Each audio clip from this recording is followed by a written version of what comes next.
Hey, I'm Tuck the Saxman. I just wrote this song about something that happened with a neighbor of ours here in Middle River. His name is Charlie, and this is Charlie's song. He was a heavy equipment operator. Charlie was a hard-working man with family roots here in the mountains of Virginia. He liked to live out close to the land. He had 4 or 5 dogs in the kennels out back, a safe for his guns inside. He had a 20-something-year-old F-150 kept in showroom condition with American pride. He'd moved into a little cabin by the river, a ways back up in these hills, when they'd laid Charlie off his job in '08, unemployment covered rent and some bills.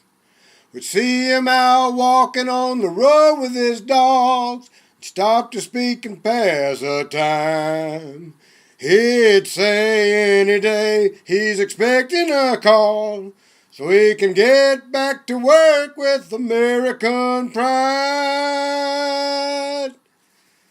His unemployment ran out way too early. Charlie cashed in his 401k, still waiting for the call if they were hiring. He was getting by from day to day. Fishing and hunting put some food on his table. He never complained nor cried. But no work for a man who's willing and able puts a serious strain on his American pride. Then Charlie ran out of his savings, and the hiring call, it never came. It seems the Wall Street folks kept all our money, yet the bills and rent went on and on the same. His phone got cut off and the power was next. The rent had gotten 3 months behind. The landlord served him with a summons to court. Charlie had nothing left but his American pride. Another victim of the Cheney Bush recession, that old trickle-down legacy. Charlie simply couldn't allow himself to borrow, and he'd never stand for charity. Charlie wouldn't take a job doing common labor. He'd worked too long and hard for his skills. He knew in his gut what he thought he was worth, and he wouldn't take less for his American pride. Charlie didn't have any answers for the question he would face in court. He only knew that he was all out of options. He was down to his last resort. Charlie always believed in death before dishonor. He's not the type to run and hide. Charlie wouldn't wait around to watch his life disordered, so he made up his mind with American pride. Then Charlie straightened up the little cabin. He cleaned and oiled his guns and boots. He washed and put away the breakfast dishes, and he laid out his Sunday suit. He left a letter to his sons in the safe with his guns, and on the kitchen table the key. Put a pistol in the pocket of his overalls. Then Charlie walked outside with his American pride. Charlie fed all his dogs in the kennels. He petted them one last time. Then he headed down the road by the river to the place where he chose to die. across the river and the road from the old rock church, about a mile from the cabin he stood. Pressed a pistol to his heart, squeezed the trigger. He put an end to his life with American pride.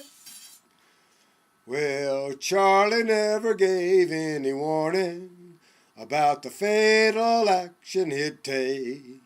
In the middle of that Tuesday morning, a couple of hours before the earthquake, his body was discovered down beside the road by a neighbor who was passing by. Slumped over the gun in a puddle of blood, crumpled and lifeless like American pride. Is this really what our country has come to? No place for a hard-working man, where corrupted and paid politicians help the greedy steal all that they can, while the rest of us are losing the struggle. It's taking us to just get by. The winners on Wall Street do the shuffle, but the biggest loser is American pride. Hard-working folks must get together and drive away the demons of greed in the crooked politics forever, so everyone can earn what we need. Line up the guilty in leg iron chains. They ain't too rich to stand for their crimes. Only justice served will get back our good name and win back our country for American pride. The old river runs on out of the mountains and carries Charlie's blood downstream through the 7th District of Virginia, a home of the conservative dream. Drink deep the water from the bloody river, a sacrament of suicide. When you vote at the poll, search your soul. Remember Charlie and American pride. Drink deep the water from the bloody river, a sacrament of suicide. When you vote at the poll, search your soul. Remember Charlie and American pride.